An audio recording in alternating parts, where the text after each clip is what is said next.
Hello, my dear friends. We are again with C and Radha. Hope you are all doing absolutely great in your lives, my dear friends. I hope that you have watched all of my previous videos of unconscious or subconscious mind patterns. If you did not watch, please watch all of my videos. It would help you a lot becoming aware of your unconscious mind pattern and for self reflection and also for breaking all those patterns which are not serving your higher good. मैं अपने हर एक video में दो तीन ऐसे unconscious patterns के ऊपर discuss करने की कोशिश करती हूँ डिटेल में, ताकि आप लोग उसको अच्छे से समझकर अपने पैटर्न्स को रिकग्नाइज कर पाए, रिलेट कर पाए, अवेयरनेस लेके आ पाए एंड उस पैटर्न को ब्रेक करने के लिए उसके रिगार्डिंग कुछ स्टेप्स उठाए। और वो स्टेप्स क्या हो सकते हैं? खुद को पहले एक्सेप्ट कर लेना कि आपके साथ ये हो रहा है, देन उसके रिगार्डिंग कुछ चीज़ें करना। फॉर एग्जाम्पल कॉन्शियसली उस बिहेवियर का अपोजिट बिहेव करना। अगर आप अभी फ़िलहाल किसी ऐसे पैटर्न में हैं, किसी ऐसी हैबिट के ट्रैप में हैं जो बिल्कुल ही अनहेल्दी है, जैसे ही आपको आपके उस पैटर्न के बारे में अवेयरनेस आएगी, तो जब आप दोबारा उसके बाद कभी भी वो पैटर्न रिपीट करेंगे, तो एटलीस्ट जब आप उसको रिपीट करेंगे तो अब आपके अंदर अवेयरनेस है, अब आप उसके कुछ अपोजिट कर सकते हैं। यानी अगर आप चाहे तो अपने एपिजेनेटिक की हेल्प से जो आपको जेनेटिक चीज़ें मिली हुई है उनको आप अपने हिसाब से ऑन या ऑफ कर सकते हैं। मैंने जेनेटिक, एपिजेनेटिक और बायोलॉजी की भी एक वीडियो बनाई हुई है, उसमें आप उस वीडियो को देखेंगे तो और ज़्यादा समझेंगे कि कैसे पैटर्न्स को ब्रेक किया जाता है। या पॉजिटिव अफर्मेशन करके उस पैटर्न के अगेंस्ट उस पैटर्न को ब्रेक कर सकते हैं, हर रोज अफर्मेशंस करके, जस्ट लाइक मंत्रास। ऐसे ही कुछ एक दो पैटर्न्स के बारे में आज मैं डिस्कस करूंगी जो बहुत कॉमन है, लेकिन जिनका नुकसान बहुत ज़्यादा होता है हमारी लाइफ में और हम अपने ट्रू नेचर से डिस्कनेक्टेड रहते हैं उन सभी पैटर्न्स की वजह से। उसमें से एक पैटर्न है पीपल प्लीसिंग बिहेवियर। पीपल प्लीसिंग बिहेवियर का क्या मतलब होता है? जब हम दूसरों की नज़र में अच्छा बनने के लिए, गुड बुक्स में आने के लिए, गुड गर्ल या गुड बॉय बनने के लिए दूसरों की हाँ में हाँ मिलाते हैं। और दूसरों की हाँ में हाँ क्यों मिलाते हैं? कि हमें अच्छा बच्चा माना जाएगा, हमें गुड गर्ल समझा जाएगा, हमें गुड बुक्स में रखा जाएगा, हमारे बारे में हर कोई अच्छा ही सोचेगा। अब अगर हम पूरी दुनिया के एक एक पर्सन के हिसाब से बिहेवियर करेंगे, which is very unhealthy and next to impossible behavior and also very impractical. This behavior is illogical क्योंकि आप सबके हिसाब से बिहेवियर नहीं कर सकते हैं। आपकी लाइफ, आपकी जर्नी बिल्कुल अलग है और आपके लिए डिफरेंट सेट ऑफ बिहेवियर और डिफरेंट सेट ऑफ चीज़ें वर्क कर रही है आपकी जर्नी के हिसाब से। आपकी बैटल्स अलग है, आपकी जर्नी में आपको डिफरेंट डिसीजन लेने हैं, आप हर किसी को प्लीज़ नहीं कर सकते हैं। आपको कुछ बड़े बड़े लाइफ में स्टैंड लेने पड़ सकते हैं जो आपके हायर गुड को सर्व करते हैं, लेकिन अगर आप दुनिया को प्लीज़ करने में रह जाएंगे तो आप अपने ट्रू पर्सनैलिटी, ट्रू नेचर से बिल्कुल श्रिंक कर जाएंगे, आप छोटे हो जाएंगे।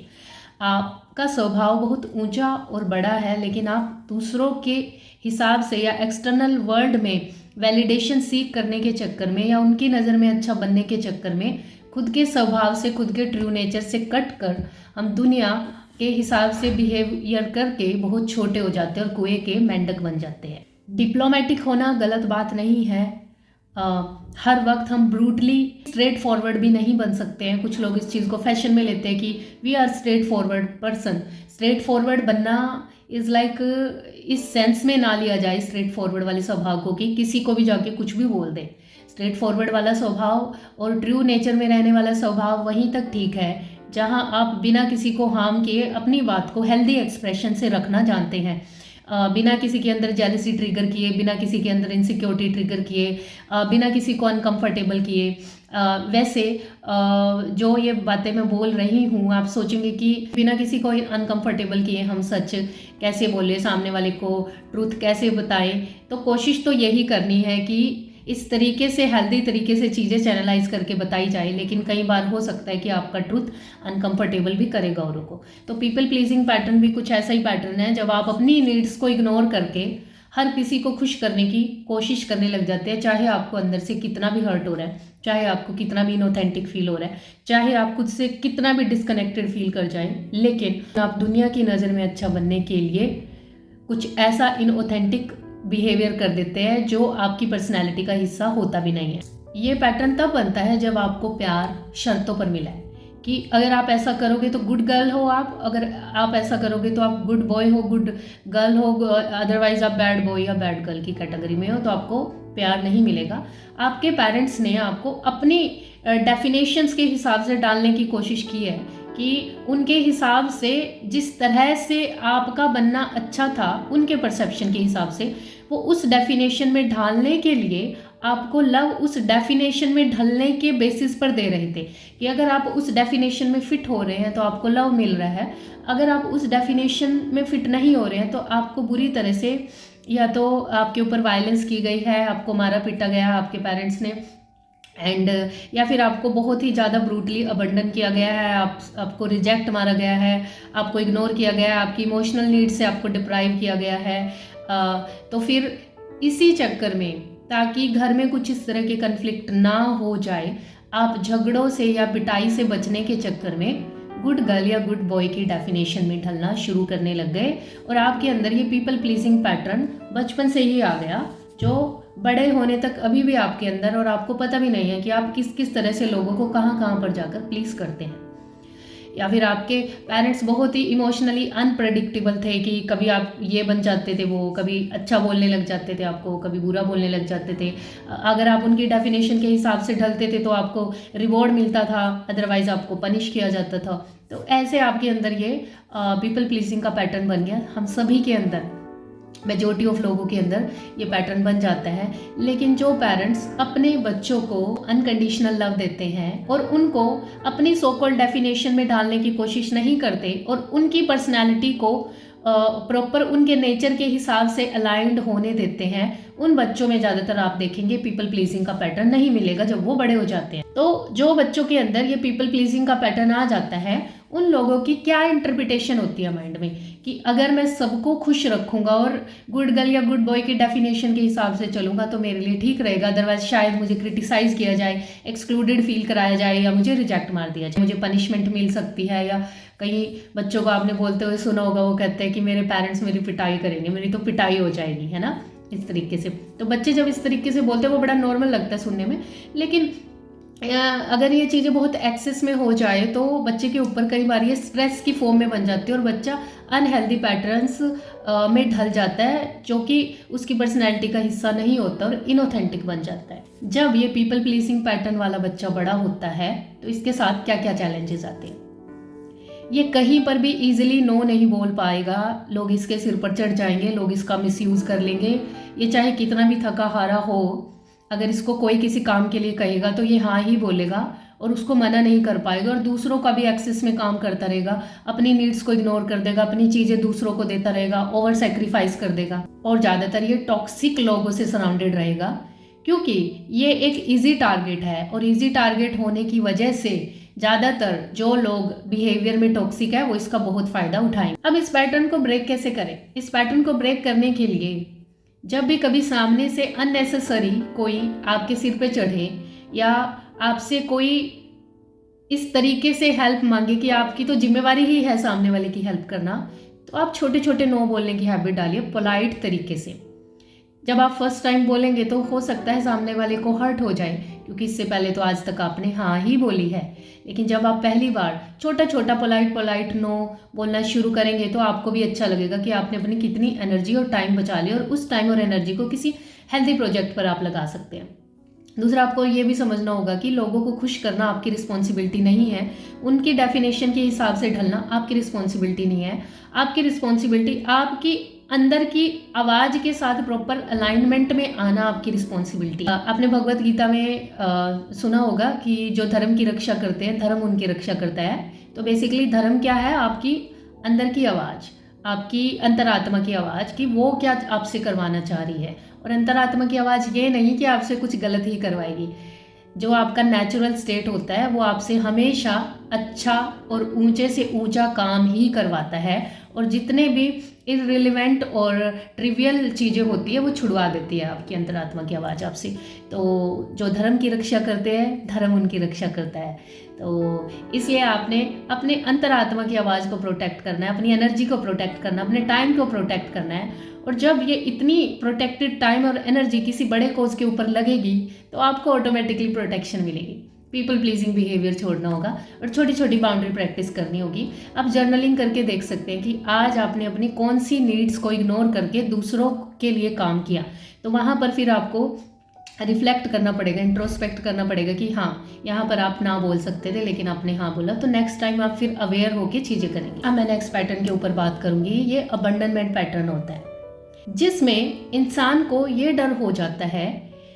कि उसके रिश्ते, whether they are your parents, your friends और योर अदर रिलेशनशिप्स, उनमें आपको एक पर्टिकुलर डर हो जाता है कि अगर आपने ऐसा बिहेव किया तो सामने वाला आपको या तो प्यार से डिप्राइव करेगा या आपको बिल्कुल ही उस रिलेशनशिप में छोड़ दिया जाएगा या आपको रिजेक्ट मार दिया जाएगा। तो उस रिजेक्शन के डर जो आपके अंदर स्टोर है आपके सबकॉन्शियस और अनकॉन्शियस ब्रेन में, इस पैटर्न की वजह से आप बहुत ही कॉन्शियस हो जाते हो और ऐसा बिहेवियर करने लग जाते हो रिलेशनशिप्स में, टिप टॉइंग की डर डर के चलने वाला, पैर दबा के चलने वाला, नहीं तो ऐसा हो जाएगा, कॉन्सिक्वेंसेस हो जाएंगे, छोटी छोटी चीज़ों पे आप जबकि सामने वाले का बहुत अच्छा कर रहे हैं लेकिन फिर भी आपके इस पैटर्न की वजह से सामने वाले को एक सिग्नल जा रहा है कि ये बंदा मेरे से डरता है, दबता है, तो सामने वाला आपको डोमिनेट करेगा और आपको वो ही डर दिखाएगा जिस तरह के डर आपके अंदर है। अगर आपको ये डर है कि आपको रिलेशनशिप में छोड़ दिया जाएगा तो आप एक्सेस में कुछ ऐसी चीज़ें करने लग जाते हैं सामने वाले के लिए और सामने वाला भी आपका मिसयूज़ करने लग जाता है, आपकी इमोशंस को अपने ट्रैप में रखने लग जाता है क्योंकि आप सामने वाले पे इमोशनली डिपेंड होते हैं या फिर आप सामने वाले से इमोशनल फुलफिलमेंट चाहते हो और आपकी ये वीकनेस सामने वाले को पता होती है। ये पैटर्न बनता कैसे? बचपन में आपके पेरेंट्स इमोशनली अवेलेबल नहीं थे आपके लिए, उनकी रिस्पॉन्सिबिलिटी थी आपको इमोशनली फुलफिल फील कराना, आपको इमोशनली नरिश करना, आपको प्यार देना, आपके लिए प्रेजेंट रहना उनकी रिस्पॉन्सिबिलिटी थी। लेकिन ये मिला नहीं आपको और आपके अंदर एक लैक क्रिएट हो गई प्यार की, इमोशनल सपोर्ट की। या फिर कुछ बच्चे अपने माँ बाप से सेपरेट हो गए किसी भी वजह से, या पेरेंट्स ऐसे स्वभाव के थे जो बहुत बुरी तरह से बच्चे को नेग्लेक्ट करते थे या रिजेक्ट मार देते थे या इनकन्सिस्टेंट रहते थे। उनको पता ही नहीं था कि बच्चे के साथ टाइम भी स्पेंड करना होता है, प्यार देना होता है, बच्चे के एक्सपीरियंसेस सुनने होते हैं, बच्चे को वैलिडेटेड फील कराना होता है, बच्चे को एक्चुअल में प्रेजेंट रह के दिखाना होता है। तो जब ये सब कुछ बच्चे को नहीं मिला तो बच्चे के अंदर अब एक डर पैदा हो गया। हर कोई इंसान की ट्रू डिज़ायर लव होती है, एक इनर डिज़ायर लव, पेरेंट्स का लव, फ्रेंड्स का लव, सोसाइटी का लव, इस दुनिया का लव, कोई भी लव लगा लो। हर एक इंसान लव चाहता है, अपने एक्सपीरियंसेस का वैलिडेशन चाहता है, इमोशनल सपोर्ट चाहता है हर एक इंसान, और हर एक इंसान अंदर से यही सीख कर रहा है। और सीकिंग क्यों चल रही है? क्योंकि ज़्यादातर जो पेरेंट्स हैं वो अनअवेयर ही रहे हैं, इमोशनली अनअवेलेबल ही रहे हैं ज़्यादातर बच्चों के पेरेंट्स। तो वो तो अब इस एरा में आकर थोड़ी सी अवेयरनेस आ रही है तो पेरेंट्स थोड़ा अच्छे तरीके से बच्चों को नरिश कर रहे हैं और प्रेजेंट रहकर दिखा रहे हैं। लेकिन जो पास्ट एरा था उसमें ज़्यादातर पेरेंट्स इमोशनली अनअवेलेबल होने की वजह से ज़्यादातर बच्चों के अंदर लव को सीक करने का ही पैटर्न बना हुआ है, या बहुत ज़्यादा रिजेक्टेड फील करने की वजह से चाइल्डहुड में, या उनके पेरेंट्स ने उनको अबंडन कर दिया बहुत ज़्यादा क्योंकि उन्होंने वो गुड बुक्स में नहीं आए या उन्होंने कुछ ऐसी गलती कर दी चाइल्डहुड में, तो वो एक डर, वो एक ट्रॉमा कैरी करके अब वो जब बड़े हो गए तो अब वो रिलेशनशिप में जैसे ही किसी भी इंसान के साथ रहते हैं, किसी फ्रेंड के साथ रहते हैं, किसी दूसरे रिलेशनशिप्स में रहते हैं, तो उनको अब बस एक ही डर होता है कि सामने वाला नाखुश हो जाएगा अगर उन्होंने ऐसा कर दिया, या सामने वाला छोड़ देगा, या सामने वाला रिजेक्ट मार देगा, या सामने वाला बात नहीं करेगा। ऐसे पर्सन के अंदर ज़्यादातर आप पैटर्न देखेंगे कि जैसे ही कोई रिप्लाई करने में थोड़ा सा भी टाइम लगा दे तो ये बंदा घबरा जाता है और ओवरथिंक कर लेता है और बहुत ज़्यादा जजमेंट हो जाता है इस इंसान के अंदर कि कॉल क्यों नहीं उठाई, या फिर मैसेज का रिप्लाई क्यों नहीं आया, अभी तक 1 घंटा हो गया, 2 घंटा हो गया, अभी तक रिप्लाई नहीं आया। तो ये अबंडनमेंट ट्रॉमा की वजह से होता है। ऐसे इंसान का बिहेवियर बहुत ही क्लिंगी बिहेवियर हो जाता है, बहुत ही चिपकू बिहेवियर हो जाता है, जो हर वक्त अपने लव्ड वन से चिपकना पसंद करता है। और किसी भी टॉक्सिक रिलेशनशिप को भी ये इंसान छोड़ नहीं पाता है, ये पता होते हुए भी कि ये रिलेशनशिप उसकी इमोशनल नीड्स को पूरा नहीं कर रहा है, उसको इमोशनली सपोर्ट नहीं मिल रहा है, तो भी ये इंसान उस इंसान के साथ चिपका रहता है जो इसके लिए इमोशनली प्रेजेंट भी नहीं होता है, अपने अबंडनमेंट के डर की वजह से। इस तरह का रिलेशनशिप लव नहीं है, सर्वाइवल फियर है। इसलिए आपको रुक कर ये समझना होगा कि आप को जो लव, जो केयर, जो सपोर्ट आपके पेरेंट्स से नहीं मिला, आपको अपने उन हिस्सों को अंदर से एक्नॉलेज करना होगा कि आपके अंदर ये पैटर्न है, और उन हिस्सों को आपको प्यार करना, केयर करना शुरू करना होगा, ताकि वो लव आप बाहरी दुनिया में सीख करने की बजाय अपने आप को खुद से दे, आप सेल्फ लव में आए, आप सेल्फ एक्सेप्टेंस में आए, अपने आप को पूरी तरह से एक्सेप्ट कर लें, अपनी लाइफ के हर एक्सपीरियंस को पूरी तरह से एक्नॉलेज कर लें, अपने आप के लिए प्रेजेंट रहे, अपने आप के हर एक बुरे से बुरे और अच्छे से अच्छे एक्सपीरियंस को एक्नॉलेज करें, सामना करें कि ये आपके साथ हुआ है, और फिर अपनी केयर करनी शुरू करें, अपने आप को प्यार करना शुरू करें, अपने आप को रिस्पेक्ट देना शुरू करें, अपने आप को हर उस जगह से उठाएं जो जगह आपके लिए ठीक नहीं है, जो जगह आपके लिए टॉक्सिक है, जो जगह आपके लिए अनहेल्दी है, जो लोग आपके लिए अनहेल्दी है, जो करियर आपके लिए अनहेल्दी है, जो हैबिट्स आपके लिए अनहेल्दी है, वो सभी चीज़ें आपको छोड़नी होगी। और ऐसा करके आप खुद की रिस्पेक्ट करते हैं, ऐसा करके आप खुद को प्यार करते हैं, और ऐसा करके आप अपने आप को सर्वाइवल मोड से बाहर निकाल कर अपने नर्वस सिस्टम को एक पीसफुल स्टेट में लेके जाते हैं, और आपके अपने आपको ये बहुत बड़ा गिफ्ट देते हैं और अपनी लाइफ को एक क्लैरिटी में लेके जाते हैं। जब आप पीपल प्लीजिंग बिहेवियर या अबंडनमेंट फियर लेकर अंदर घूम रहे हैं, तो बाहर से जो चीज़ें आपके साथ होंगी वो आपके ही सबकॉन्शियस माइंड का रिफ्लेक्शन है, आपका ही आईना है। और जब आप अपने उन पैटर्न्स को ठीक कर लेते हैं, तो बाहरी दुनिया में भी कोई आपको उस तरीके से तंग नहीं करता है, क्योंकि आपको खुद से भी पता होता है कि आपको कहाँ पर कितना इन्वॉल्वमेंट अपना रखना है और किस तरीके से बिहेवियर करना है। आपको हर चीज़ें ऑटोमेटिकली ही